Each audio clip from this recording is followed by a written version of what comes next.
স্থলবন্দর দিয়ে নির্দিষ্ট কিছু পণ্য আমদানিতে ভারত সরকারের দেয়া নিষেধাজ্ঞার কারণে ক্ষতিগ্রস্ত হবে রপ্তানি বাণিজ্য। প্রতিদিন বন্দর দিয়ে লাখ লাখ টাকার পণ্য রপ্তানি ব্যাহত হবে বলে আশঙ্কা ব্যবসায়ীদের। ভারত সরকার দেশের 11টি স্থলবন্দর দিয়ে পণ্য আমদানিতে নিষেধাজ্ঞা দিয়েছে। নিষেধাজ্ঞা প্রত্যাহারে দ্রুত কার্যকর পদক্ষেপ নিতে অন্তর্বর্তী সরকারের কাছে দাবি জানিয়েছেন ব্যবসায়ীরা। প্রতিনিধিদের পাঠানো তথ্যচিত্রে ডেস্ক রিপোর্ট। স্থলবন্দর দিয়ে বাংলাদেশি নির্দিষ্ট কিছু পণ্য আমদানিতে নিষেধাজ্ঞা দিয়েছে ভারত। বিধিনিষেধের কারণে 3 দিন ধরে বুড়িমারি স্থলবন্দরে আটকে আছে সুতা, তুলার পণ্যবাহী 15টি ট্রাক। এর মধ্যে 20টি খাদ্যবাহী পণ্য ট্রাক ফিরে গেছে।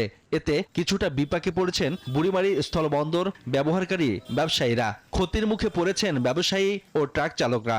গাড়ি না আসার কারণে এইখানের প্রত্যেক মানুষের সমস্যা, যেমন বেশি করে সমস্যা এখানকার দোকানদার, শ্রমিক, ড্রাইভার, লোকাল মানুষ বা ব্যবসা বাণিজ্যের ক্ষতি। মাল নিয়ে আসছে, আবার সেই মাল রিটার্ন যাওয়ার নাকি আলু রইতে আসে না, 3-4 দিন এখানে বয়ে থেকে আবার ঘুরে গেল। তবে বুড়িমারি স্থলবন্দরে কোনো প্রভাব পড়েনি বলে দাবি বন্দর কর্তৃপক্ষের। এদিকে বেনাপোল বন্দরে অপেক্ষারত 36টি ট্রাকের মধ্যে 7টি ফিরে গেছে। বন্দরে এখনো অপেক্ষায় রয়েছে গার্মেন্টস পণ্যবাহী 29টি ট্রাক। 350 ড্রাইভারের মধ্যে সব বেকার হয়ে আছি। বর্তমান 3টে জিনিস ঢুকতেছে: মশারি, এসি নেট আর ঝুট। এগুলো ছাড়া সবই বন্ধ আছে। এখানে বেকার শ্রমিক, বেকার কিছু কর্মজীবী মানুষ সবাই বসে আছি।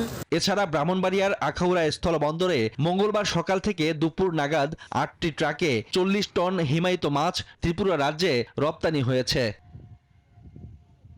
তবে রপ্তানির জন্য বন্দর ইয়ার্ডে সিমেন্ট বোঝাই 2টি ট্রাক অপেক্ষা করছে। আমদানি নিষেধাজ্ঞা থাকায় সিমেন্ট রপ্তানি নাও হতে পারে বলে জানিয়েছে কর্তৃপক্ষ।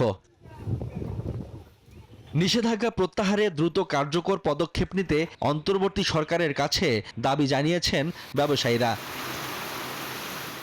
Shoaib Shamim, desk report, news 24।